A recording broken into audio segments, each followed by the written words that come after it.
Hello movie lovers, welcome to Friday popcorn.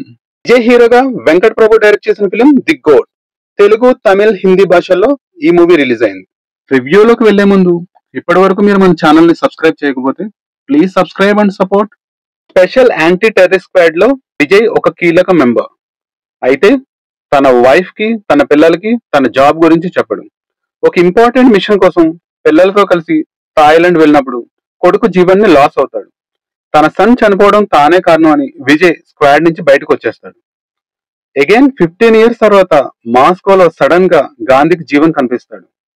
తన sun కనిపించడం సంతోషంలో తనని ఇండియాకి తీసుకొస్తాడు. అంతా హ్యాపీగా ఉన్న టైంలో బాస్ నజీర్ ని చంపేస్తారు. తన ఫ్రెండ్స్ ని కూడా 1 by 1 చంపుతూ ఉంటారు. అసలు ఈ మర్డర్స్ ఎవరు చేస్తున్నారు, మోహన్ ఎవరు, తండ్రిపై ఎందుకు జీవన్ కి పగ అనేది మిగిలిన స్టోరీ. విజయ్ రాజకీయాల్లోకి రావడం అండ్ ఇదే లాస్ట్ సినిమా అనడంతో ఈ మూవీపై చాలా అంచనాలు పెరిగాయి. కెప్టెన్ విజయకాంత్ లుక్ లో ఎంట్రీ అయితే ఆడియన్స్ ఎంజాయ్ చేస్తారు. విజయ్ ఫ్యాన్స్ కి ఈ మూవీ యొక్క పండగే. బట్ నార్మల్ ఆడియన్స్ కి 3 hours ఈ మూవీ కొంచెం బోరింగ్ అనిపిస్తుంది. బట్ మీకు విజయ్ ని విలన్ గా చూడడం ఇష్టమా? దెన్ ఈ మూవీ మీకోసమే. Go and watch the greatest of all time. Thanks for watching.